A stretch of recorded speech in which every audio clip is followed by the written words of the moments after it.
성도 여러분, 그리고 복음 사역의 동역자 여러분, 그동안 평안하셨습니까? 2022년도 맥주 감사 주일을 맞이했습니다. 감사라고 하는 것은 우리의 삶을 풍요케 하는 것일 뿐만 아니라 하나님 앞에 우리가 마땅히 드려야 할 것이기 때문에 이 감사를 주제로 오늘 말씀을 드리려고 합니다. 본문은 시편 136편을 선택했습니다. 136편은 굉장히 깁니다만은 그러나 여러분께서 이 내용을 한번 잘 살펴주시기를 바랍니다. 특별히 23절에 우리를 비천한 가운데서도 기억해 주신 이에게 감사하라 라고 하는 것을 오늘 본문 말씀으로 정했습니다. 성도들이 설교를 들을 때마다 가장 많이 듣는 것 중에 하나가 감사하라, 또 사랑하라, 이런 말들이 아닐까 싶습니다. 왜 설교 시간에 이런 말들이 많이 나올까요? 그것은 하나님께서 성도들에게 그것을 원하시기 때문에 그렇습니다. 그러나 조금 더 생각을 해보면 얼른 이해가 잘 안 되는 면도 있긴 합니다. 왜냐하면 감사하라, 사랑하라 라고 하는 그 말은 문법적으로 봤을 때에 명령형입니다. 서로 치고받고 싸우는 사람에게 싸우지 마라 그러면 그것은 명령으로 가능합니다. 동작을 멈추게 할 수 있습니다. 그러나 감사나 사랑, 기쁨 이런 것들은 인간의 마음 속에서 일어나는 매우 정서적인 문제이기 때문에 제3자가 이래라 저래라 할 수 있는 것도 아니고 특히 명령을 통해서 뭔가를 바꾸거나 또 그 명령을 따를 수 있는 것도 아닙니다. 예를 들어서 우리 사극 같은 데서 보면 조선시대에 완고한 아버지가 딸에게 이렇게 말합니다. 어떤 사대부집 남자를 가리키면서 너는 저 사람하고 결혼해야 된다.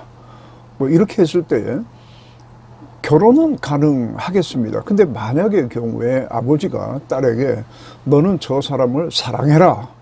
이렇게 말할 수는 없는 것입니다. 결혼은 할 수 있을지 모르지만은 사랑해라 이런 것들은 명령형으로 말할 수 있는 것이 아니고 누가 명령한다고 해서 그 명령을 따를 수 있는 것도 아닙니다. 이런 것을 강요한다고 하는 것은 한 인간의 정서에 폭력을 가하는 것이라고도 할 수가 있습니다. 그러나 우리가 잘 알고 있는 것처럼 성경에서는 감사하라, 기뻐하라 이런 식의 그 명령형들이 굉장히 많이 나옵니다. 우리가 알고 있는 하나님은 우리의 정서나 감정에 폭력을 행사하시는 분이 아닙니다. 그럼에도 불구하고 본문을 비롯해서 곳곳에 이러한 문장들이 많이 나오는 것을 봅니다. 물론 명령형이라고 하는 것은 화용적으로 볼 때에 반드시 같은 강도와 같은 색깔을 갖는 것은 아닙니다. 말할 때마다 그것이 약간씩 다릅니다. 그러나 분명한 것은 상대의 의지를 강제하는 것을 명령형이라고 말을 합니다.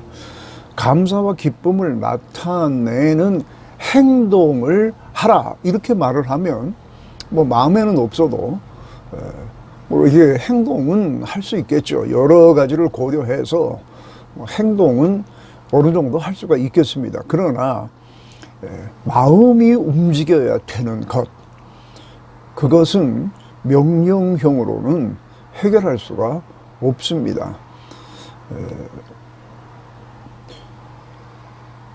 마음으로 감사를 하든 안 하든 행동을 강요하면 그것은 하겠지만은 하나님께서는 동시에 그러한 행동, 즉 형식적인 행동, 마음에 없는 행동은 가증스러운 것으로 여기셔서 하나님이 그것도 싫어하십니다. 그러면은 왜 이러한 명령형을 거침없이 사용하시는지를 생각해 봐야 합니다. 오늘 본문 시편 136편은 누가 지었는지 알려지지는 않았습니다. 그러나 분명히 사람들에게 잘 알려진 것이면 틀림이 없습니다. 그 당시에 그 시의 독자들, 그 시인이 그걸 발표했을 거 아니겠습니까? 발표했다가 바로 독자들에게 그것이 들렸는지 아니면 한참 동안 알려지지 않고 있다가 그 다음에 들렸는지는 모르지만은 그 대상들은 분명히 특정인들이 아닙니다. 지금 감사에 넘쳐날 수밖에 없는 그러한 환경 속에 있는 사람들이 아니라 그 대상 중에는 참으로 비참하고 비천한 상태에서 이 시를 읽거나 들었을 수 있는 사람들이 많이 있을 겁니다. 그들에게도 시인은 감사하라라고 하는 이 명령형을 사용하고 있습니다. 분명히 뭐 감사하는 척이라도 하라 뭐 이런 말은 아닐 것이고, 또 혹시 우리 속에 잘 찾아보면 남아 있을 수도 있는 감사 같은 것을 뭐 쥐어 짜내라 뭐 이런 말도 이건 분명히 아닌 것입니다. 그렇다면은 하나님께서 왜 이러한 말씀을 하시는가, 그 이유를 살펴봐야 하겠습니다. 우선적으로 하나님의 보호와 인도를 받는 하나님의 자녀는 누가 되었든 어떤 상황에 있든 감사하는 것이 마땅하기 때문에 이렇게 말씀하시는 것입니다. 만약에 어떤 비참한 일을 만나서 슬퍼하고 비통해하는 사람이 있다면 그에게 자기가 처한 상황을 또 다른 각도에서 보라, 그 상황을 다른 각도에서 파악하라고 하는 말씀이 되는 겁니다. 상황을 성숙하게 읽어내지 못하는 경우에는 그 상황을 잠깐 슬퍼하는 것이 아니라 그 슬픔 속으로 빠져 들어갈 수가 있습니다. 그러나 하나님의 백성 그 누구도 슬픔에 빠져 들어가서는 안 됩니다. 그리고 그가 어떤 상황에 처해 있든지 간에 그렇게 슬픔에 빠질 만한 상황은 아닌 것이 분명하기 때문에 그렇습니다. 제가 보지도 않고 남의 사정도 모르면서 이러한 말씀을 드릴 수 있는 이유가 있습니다. 그것은 하나님께서 하신 말씀들 때문에 그렇습니다. 여러분, 믿음의 성장이라고 하는 것은 자신이 처해 있는 상황, 하나님께서 다스리시는 이 세상을 보는 그 모든 것들을 보는 눈이 성숙해지는 것과 믿음이 성장하는 것과는 같은 것입니다. 믿음 성장에는 반드시 안목의 성장이 있게 되어 있습니다. 자기가 처해 있는 상황도 어렸을 때의 안목과 성숙한 안목으로 이것을 보는 것이 해석이 달라지게 되어 있습니다. 우리가 매 순간 처하는 상황은 그것과 그것이 이렇게 따로따로 존재하는 것이 아니라 서로 아주 깊은 관련을 갖습니다.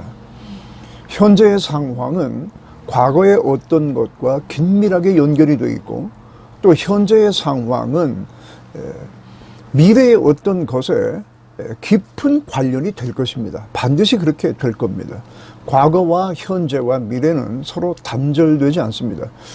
그뿐만 아니라 과거와 현재의 미래의 우리의 모든 일들은 우연히 무엇인가가 부딪혀서 발생하는 것도 아닙니다.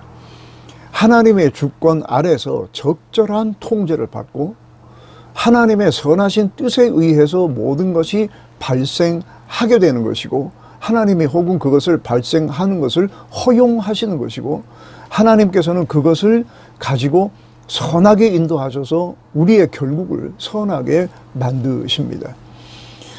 저는 이것을 세세하게 밝힐 만한 안목도 모자라고 실력도 모자랍니다. 그러나 성경에서 분명히 그렇게 말씀하고 있습니다. 그리고 성경에서 어떠한 한 인물들 또 한 인물들을 이렇게 인도하신 내용들을 보게 되면 모두가 다 그러한 하나님의 주권적 섭리 아래서 인도하는 것을 보실 수가 있게 될 겁니다. 그래서 이러한 말씀을 드릴 수가 있습니다. 그래서 우리의 상황이 나의 안목에 따라서 굉장히 비참하게 보일 수도 있고, 아니면은 그 속에서 어마어마한 희망을 볼 수도 있게 되는 겁니다. 하나님께서 감사하라라고 하는 명령형을 사용하신 것은 우리들의 안목을 바꾸라라고 하는, 해석 방식을 바꾸라고 하는 말씀과도 동일하다고 말씀드릴 수가 있습니다. 여러분, 여기에 시편 136편을 제가 이제 쭉 설명을 하겠습니다. 이것을 보시게 되면 제가 무슨 말씀을 드리려고 하는지 이해가 될 겁니다. 쭉 나가다가 7절에 보면 이런 말씀이 있습니다. 빛들을 지으신 이에게 감사하라. 빛이 있다고 하는 것을 감사할 수 있는 것은 어둠 속의 경험 때문에 그렇습니다. 태어나서 줄곧 빛 가운데만 있던 사람은 세상은 원래 그렇게 빛만 있는 것인 줄로 알게 되고, 그 빛에 감사할 수가 없습니다. 또 8절에 보면 해로 낮을 주관하게 하신 이에게 감사하라 라고 하는 말씀이 있는데, 역시 마찬가지입니다. 그렇다면 내 삶에 좀 어두움이 덮였다고 해서 그렇게 불행한 것은 아니라는 것입니다. 그 어두움이 결국 빛을 가르쳐주고 빛의 귀중함을 알려주고 빛을 사모하게 만드는 것이기 때문에 그렇습니다.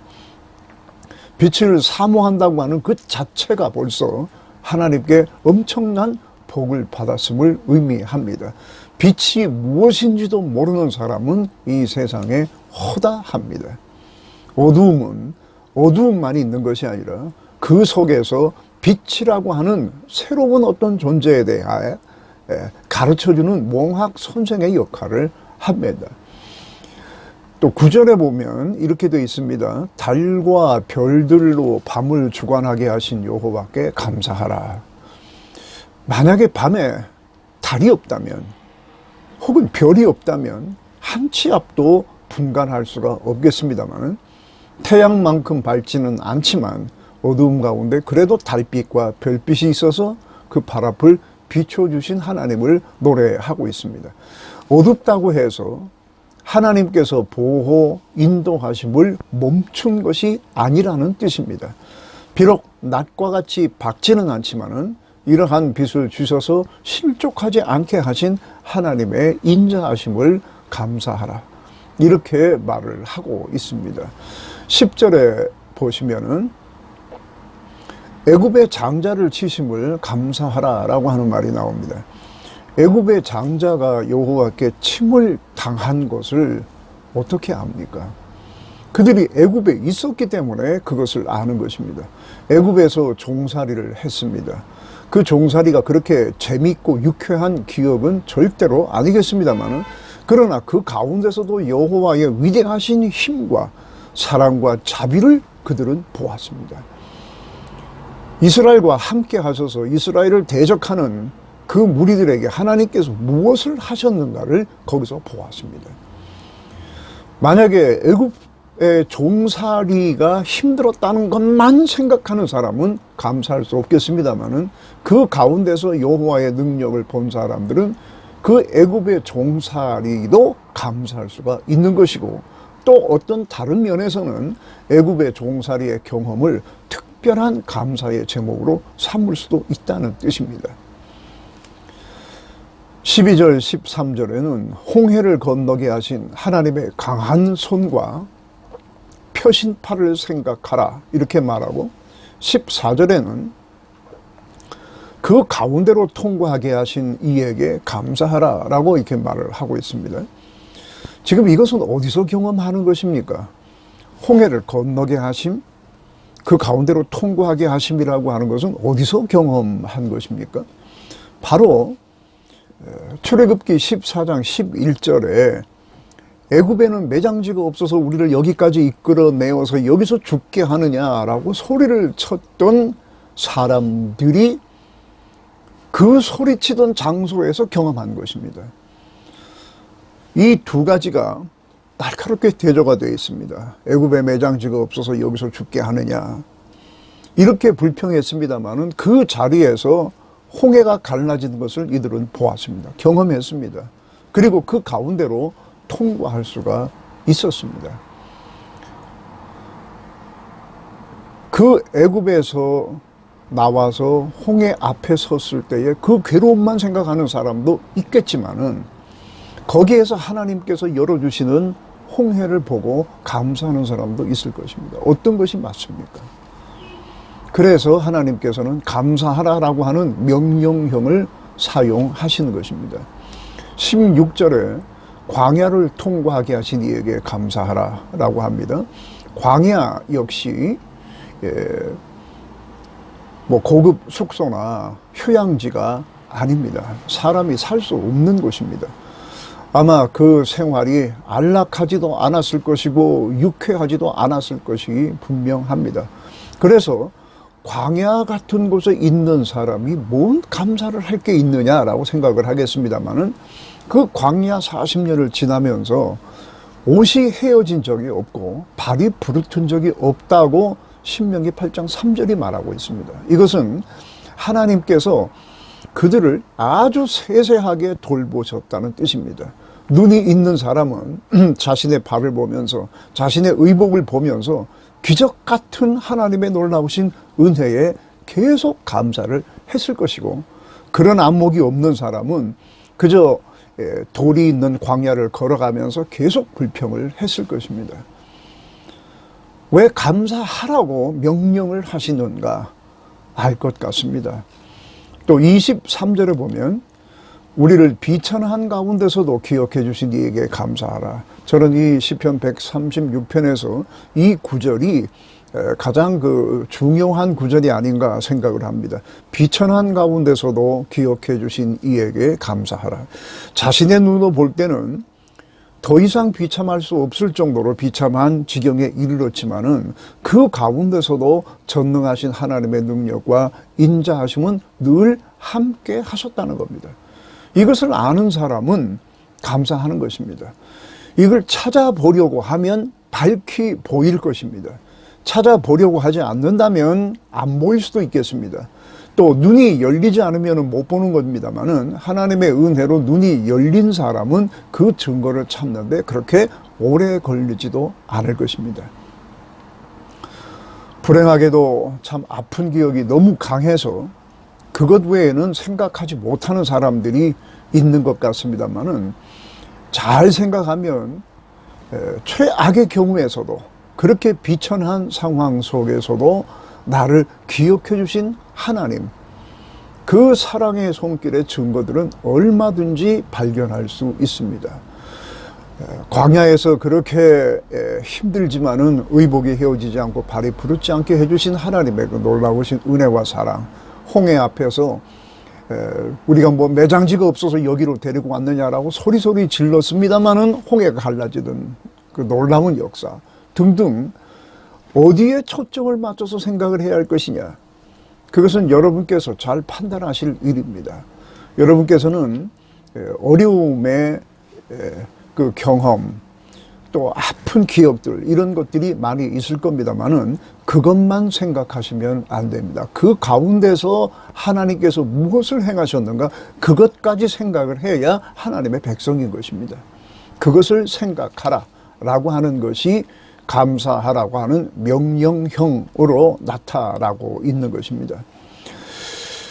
여러분, 참 우리가 비참한 가운데 있었을 수도 있습니다만은 하나님께서 우리와 함께 하셨음을 감사하라고 얘기를 하고 있는데, 만약에 하나님께서 이 비천한 가운데 함께 하시지 않았다고 한다면 여전히 우리는 비천한 중에 있을 수도 있고, 아니면 그보다 더 나빠졌을 가능성이 매우 높습니다. 그런데 지금 저나 여러분은 주의 이름을 부르고 있거든요. 주님의 이름을 부른다고 하는 것은 뭐 그냥 어쩌다 보니까 이렇게 되었다고 생각을 할 수도 있지만은, 에베소서의 그 말씀을 정확하게 이렇게 찾아서 보면은 에베소서 1장 19절에 이렇게 되어 있습니다. 하나님의 힘의 위력으로 역사하심을 따라서 믿게 된 우리, 이런 말이 나옵니다.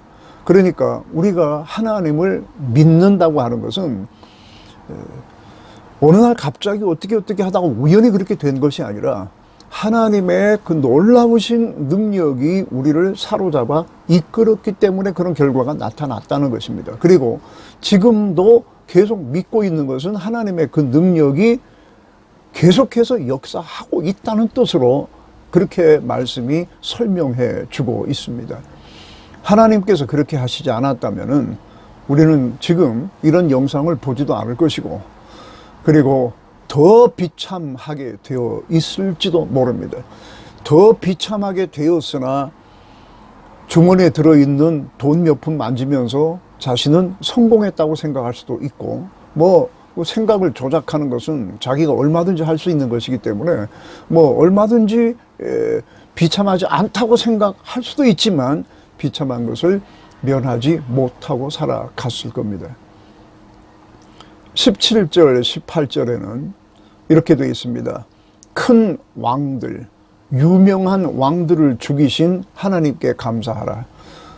유명한 왕이라고 하는 것은 훌륭해서 유명한 것이 아니라 그들이 감당하기에는 너무도 크고 강한 왕을 의미하는 것입니다. 상대가 안 되는 그 정도의 거대한 힘을 가지고 있는 대적을 의미하는 것입니다. 그들로부터 그들이 스스로 보호한 것이 아니라 하나님께서 막아주셨다고 합니다. 19절에는 아모리 왕 시혼을 죽이셨다. 20절에는 바산 왕 옥을 죽이셨다. 이렇게 기록이 되어 있습니다. 잘 생각해 보십시오. 여러분에게는 이러한 거대한 적들이 없었습니까? 있었을 것입니다. 그러나 영케 그들로부터 잘 빠져나왔습니다. 우연히 된 것이 아니라 하나님의 은혜라고 하는 것을 잊어서는 안 됩니다. 감사하라, 감사하라. 이러한 사실을 기반으로 하나님께서 우리에게 명령하시는 것입니다. 24절에 보면 우리 대적에게서 건지신 이에게 감사하라. 아까는 유명한 왕들이라고 했습니다만 그것을 받아서 좀 더 이렇게 큰 그 범위에서 모든 대적에게서 건지신 이를 감사하라고 합니다. 어떤 대적은 정말 힘에 겨운 상대였고, 또 어떤 것은 우리의 그 적수가 아닌 것처럼 느껴진 것도 있었을지도 모릅니다. 그러나 사실은 모든 적수들은 다 위협적인 것입니다. 그러나 왕벌이 나와서 쫓아주기도 했고, 우리 중에 다윗과 같은 그러한 인물이 나타나서 물맷돌로 그를 쓰러뜨리기도 했었습니다. 드보라 때는 가나안의 철병구 900승이 동원이 되어서 침공을 했습니다마는 그것이 갑자기 내린 비에 진흙탕이 됨으로써 철병거들이 움직이지 못하는 이러한 역사가 일어났었습니다. 그래서 이스라엘이 승리했습니다. 특히 가나안 군대 장관 시스라라고 하는 이 사람은 그저 이름 없는 한 여인, 가정주부의 손에 머리가 이렇게 말뚝으로 맞창나서 죽었습니다. 기기묘묘한 방식으로 우리를 돌보시는 그 현장은 아주 안락한 그런 데가 아니라 전쟁터였습니다. 누구도 싫어하는, 누구도 가고 싶어 하지 아니하는 그 전쟁터였습니다. 대적들이 우리를 괴롭게 했다고 하는 그 생각만 하지 않기를 바랍니다. 그 속에서 역사하신 하나님의 놀라우신 은혜들을 기억해 내기를 바랍니다. 25절에 모든 육체에게 먹을 것은 주신 이에게 감사하라고 했습니다. 먹을 것, 입을 것. 요즘 세상에 먹을 것, 입을 것 가지고 특별히 감사하는 사람이 누가 있겠냐 하겠습니다만은 이런 것들은 사실은 그냥 굴러 들어오는 것이 아닙니다. 쌀 한 톨, 보리 한 톨 모두가 농부의 손에 의해서 재배되는 겁니다. 그러나 하나님께서 주시는 이른비와 늦은비 없이 쌀 한 톨, 보리 한 톨이 생길 수가 없습니다. 그리고 만약에 이것이 재배가 이렇게 풍성하게 되지 않았다면 어쩌면 그 곡식들은 먹을 것은 나에게까지 차례가 오지 않을 수도 있습니다. 그러나 그것이 나에게까지 차례가 온다고 하는 것 자체도 하나님의 풍요로운 그 은혜라고 기억을 하시기를 바랍니다. 여러분, 시편 136편을 조금 더 시간을 들여서 좀 더 세밀하게 말씀을 드릴 수도 있겠습니다. 제가 오래전에 시편 136편을 보았을 때에 잘하면 시편 136편과 시편 23편 각각 두꺼운 책이 하나 나올 수도 있겠다라고 하는 생각을 했었습니다. 뭐 감히 제가 그것을 실행으로 옮기지는 못했습니다만은 충분히 그렇게 하고도 남는 정도의 풍성한 내용이 들어 있습니다. 여러분께서 계속 읽으면 읽으실수록 이러한 것들에서 많은 것들을 얻어내실 수가 있게 될 겁니다. 어두움은 우리를 어둡게만 하는 것이 아닙니다. 그 가운데서 빛을 알게 하고 그 빛의 중요성을 알게 합니다. 어려움이라고 하는 것도 우리를 어렵게만 하는 것이 아니라 그 가운데서 하나님의 능력을 보게 하는 것입니다. 지금 여러분 중에는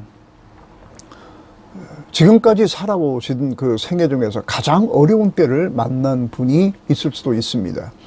지금 당장은 아니지만 또 머지않은 미래에 그렇게 될 것 같은 예감이 드는 분도 있을 수도 있습니다. 그래서 뭐 감사할 기분이 아니라고 생각할 수도 있겠습니다. 그리고 또 이러한 상황에서 감사하다고 말하는 것은 그것은 내가 정직하지 못한 것이다. 내가 그 이중적인 것이다. 라고 이렇게 생각을 할 수도 있습니다만은 그렇지 않습니다. 여러분들께서는 최소한 마음에 없는 것을 하고 싶지는 않을 것입니다. 마음에 없는 감사, 마음에 없는 기쁨, 뭐 이런 것을 기쁘다, 감사하다 이렇게 하고 싶지는 않을 것입니다. 그것을 요구하는 것이 아닙니다. 하나님께서 행하신 일들을 다시 한번 생각해 보시기를 바랍니다. 어두움 가운데 빛을 주셨던 것, 어두웠지만은 그 어두운 가운데서도 달빛과 별빛으로 발걸음을 인도하셨던 것, 전쟁 중에서도 하나님께서 돌보셨던 것, 이러한 모든 것들, 어렵지만 어려움만 있는 것이 아닌 하나님의 손길이 거기에 함께 하였던 모든 경험들을 살리시기를 바랍니다. 자기 연민에 빠져 있는 사람은 어려운 것들만 기억합니다. 그래서 그 어려움의 원인을 찾아서 누군가를 원망합니다. 그러나 하나님의 사람은 어려움 속에서도 그 어려움보다 더 크고 위대하게 보이는 하나님의 손길을 볼 수 있습니다. 그것을 기억해낼 수 있습니다. 그것을 기억해내라는 겁니다. 그래서 마음이 자발적으로 하나님 앞에 감사하고 하나님을 찬양할 수 있도록 하라. 그것이 감사하라 라고 하는 명령형이 쓰인 이유입니다. 여러분의 마음속에 신령한 감사가 넘쳐나기를 주의 이름으로 축원합니다.